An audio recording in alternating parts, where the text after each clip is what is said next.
Olá, eu sou o professor Luiz Antônio Peixoto Vale, da série Checkmate Global. Estamos gravando hoje o 43º vídeo da série complementar, juntando as peças e explicando o movimento. Peço àqueles que ainda não se inscreveram no canal que se inscrevam. Podem utilizar essa imagem de xadrez no seu canto inferior direito do vídeo. Ativem o sininho para receber notificações dos novos vídeos e compartilhem. Precisamos ajudar a mais pessoas, divulgando ao máximo mais e mais informações neste momento crucial, neste momento decisivo de grandes transformações. O confronto bélico entre países poderosos, na verdade, já começou há algum tempo, só que, por enquanto, de uma forma indireta. Eles o fazem através de terceiros países. É o que chamamos de guerra proxy, guerras que são feitas por procuração. Eles utilizam outros países, incentivando-os em suas disputas latentes para que cheguem a uma guerra aberta. Quando ela ocorre, os países que estão por trás do evento podem testar suas armas, que são vendidas ao lado que apoia, e estudar as estratégias do seu oponente antes que tenham de partir para um confronto direto. Não raro, aproveitam para mostrar a eficácia de seu armamento em ação e promovê-lo comercialmente. Novas técnicas de aplicações de drones em combate, sistemas de defesa antiaérea e mísseis têm tido um papel destacado nos vários teatros de operações atuais.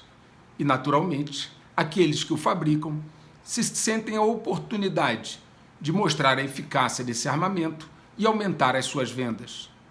Várias guerras proxy estão em andamento nesse momento. Para exemplificar, podemos citar a Síria, o Iraque, a Líbia, o Iêmen e agora o recente conflito entre a Armênia e o Azerbaijão, ao qual me referi no último vídeo. Em todos os casos, há fatores econômicos e geopolíticos a fomentar o conflito. Vamos dar um exemplo. Na Síria, além dos sírios lutando contra seus oponentes, estão atuando no campo de batalha americanos, russos, turcos, curdos, iranianos e israelenses. Nesse caso, não estamos ainda colocando na conta grupos armados como o Hezbollah. No Iraque, há um quadro semelhante. Vários países estão envolvidos.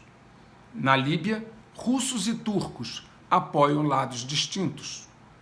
No Iêmen, estão de um lado os sauditas que apoiam o governo e do outro lado os rebeldes Houthi apoiados pelo Irã. Recentemente, entrou nesse contexto de conflitos o conflito da Armênia e do Azerbaijão, ambas ex-repúblicas soviéticas, disputando a região de Nagorno-Karabakh. Essa guerra proxy opõe a Rússia, que apoia a Armênia, que é cristã, assim como a Rússia, e a Turquia, que apoia o Azerbaijão, que é muçulmano, assim como a Turquia. Ambos disputam uma região estratégica, onde passam diversos oleodutos e gasodutos, transportando petróleo e gás para o Ocidente. Na verdade, Rússia e Turquia já vêm se confrontando com mais intensidade em outras duas guerras proxy, na Síria e na Líbia, e essa será a terceira onde eles se envolvem mais diretamente. Obviamente que nenhum dos dois lados quer perder, e se o conflito aumentar, a chance de envolvimento direto dos turcos e dos russos no combate existe. Tudo vai depender do grau de intensidade e da possibilidade de um incidente envolvendo essas duas nacionalidades. Não é de hoje que os russos estão com os ânimos acirrados em relação aos turcos. Desde a derrubada por turcos de um caça russo na Síria, a Rússia começou a reafirmar o seu poder sobre eles. Em 2016, passou com uma armada naval no Estreito de Bósforo, que tem a maior cidade da Turquia, que é Istambul, dos dois lados do estreito. A Turquia pensou em impedir a passagem da armada russa, mas depois recuou, porque viu que isso acabaria mal para ela, e teve de ficar assistindo à passagem dos navios de guerra russos. Em julho deste ano, um submarino russo atravessou esse mesmo estreito, o Estreito de Bósforo, desafiando um tratado internacional que determina que somente submarinos turcos podem passar lá. Novamente, a Turquia não se atreveu a obstar o caminho dos russos. A insistência do líder turco Erdogan de reviver o Império Otomano tem levado a Turquia a dar passos perigosos, dos quais ela pode não conseguir voltar no futuro. Seu país abriu várias frentes de atritos, até mesmo com seu ex-aliado, Estados Unidos. Cabe frisar que a atual Istambul é aquela antiga Constantinopla, citada em vários textos. O risco dessas situações é que qualquer incidente pode deflagrar uma guerra de consequências imprevisíveis, assim como nós temos aquele conflito potencialmente muito grave entre a Índia, a China e que pode envolver também o Paquistão, 3 grandes potências nucleares. Mas lá não é uma guerra proxy, eles estão no conflito diretamente. É muito diferente desse tipo de guerra que eu estou narrando agora. Entendendo esses conceitos, ficará mais fácil entender as guerras em andamento, que na verdade são preparativos e testes para um conflito maior. Há sinais de que os Estados Unidos está preparando o fechamento da sua embaixada no Iraque, em Bagdá, no que eles chamam de Zona Verde. Isso pode ser o prenúncio de uma escalada nos conflitos naquele país. Vamos agora à América Latina. No Brasil, em reportagem recente, um veículo de comunicação divulgou que nossa moeda, o real, perdeu a oportunidade de se beneficiar da tendência de enfraquecimento global do dólar ao longo dos últimos 3 meses. Isso significa que o dólar segue se enfraquecendo frente a outras moedas mais fortes, conforme eu avisei que seria, mas no Brasil o quadro, infelizmente, é outro. No Brasil, o dólar se valoriza, enquanto globalmente ele se desvaloriza frente a uma cesta de moedas fortes.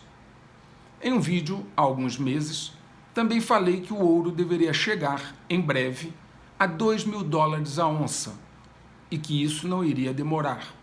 A onça equivale mais ou menos a 28,4 gramas. De fato, em agosto, ele chegou a essa cotação. Agora, uma reportagem informa que alguns especialistas creem que no planeta se chegou ao nível máximo possível de produção e que tende a cair paulatinamente esta produção de ouro. A produção das minas de ouro no mundo totalizou 3.531 toneladas em 2019, 1% a menos que em 2018. Foi a primeira queda desde 2008. Existe ouro na Lua, existe ouro na Antártida e no fundo do oceano, só que atualmente é economicamente inviável extraí-lo. Uma coisa é ter ouro, outra é extraí-lo de forma economicamente viável. Logo, ele seguirá sendo um metal raro.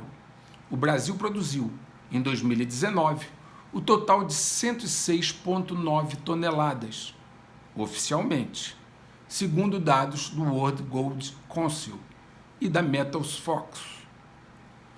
Quanto às previsões dos economistas e autoridades, muitas vezes fica difícil acreditar neles. Seu histórico não tem sido de muitos acertos. Isso acontece, compreensivelmente, porque a economia sofre interferência direta da geopolítica e várias outras disciplinas e fatores que eles não levam em consideração nas suas análises. Devido a isso, se vocês fizerem uma retrospectiva e ver todas as previsões para a economia feitas, por exemplo, no ano passado, vocês podem ver que a maioria sequer chegou perto da realidade. Vejam essas previsões que foram feitas. Eu escrevi nos meus artigos que viria uma crise e eles divulgavam, através das manchetes dos jornais, que a economia brasileira ia crescer, se expandir 2,25% em 2020. Ou seja, as autoridades, os economistas, previram no ano passado que este ano o Brasil cresceria 2,25% em sua economia. Cresceu. O que aconteceu? Foi exatamente o inverso, como eu havia dito que seria, que viria uma crise que afetaria a economia. Portanto, jamais abra mão do seu discernimento e não se iluda com rótulos. Em setembro, o Brasil recebeu seu primeiro caça de combate Gripen. Irá agora para a fase de testes. Foi um importante avanço aeronáutico que deve fortalecer a Força Aérea Brasileira no médio e longo prazo. Paulo Guedes, o ministro da Economia, em live com empresários no dia 15 de setembro, longe dos holofotes, fez algumas afirmações interessantes sobre a situação real do Brasil. Ele disse, primeiro, são 40 milhões de desempregados. Você vai ficar dando aumento do salário mínimo? Depois disse, segundo, as empresas estão quebrando e vão dar aumento de salário? E, por terceiro, disse, o governo está quebrado e vai ficar dando aumento de benefício para todo mundo nessa crise? Pelas palavras do ministro, temos 40 milhões de desempregados e o governo e as empresas estão quebradas. A Argentina parece estar seguindo a passos largos a situação econômica da Venezuela. Seu governo impôs à nação o período mais longo de quarentena do planeta. Como consequência, estão ocorrendo lá na Argentina todos aqueles sintomas conhecidos que antecedem um default, uma bancarrota. Vejamos, está ocorrendo desabastecimento, estatização de empresas, restrição à aquisição ou gastos em moeda estrangeira, aumento de carga tributária, confiscos, indução de empresas privadas a dar calote em seus compromissos internacionais, congelamento de preço, a inflação está disparando, etc. Segundo o noticiado, ontem, a pobreza chegou a 40,9% da população argentina no primeiro semestre. E o PIB argentino despencou 13% nesse mesmo período. Em breve, teremos de lidar com este problema ao sul, uma vez que já temos um ao norte. Um grande abraço a todos vocês e até o próximo vídeo. Muito obrigado.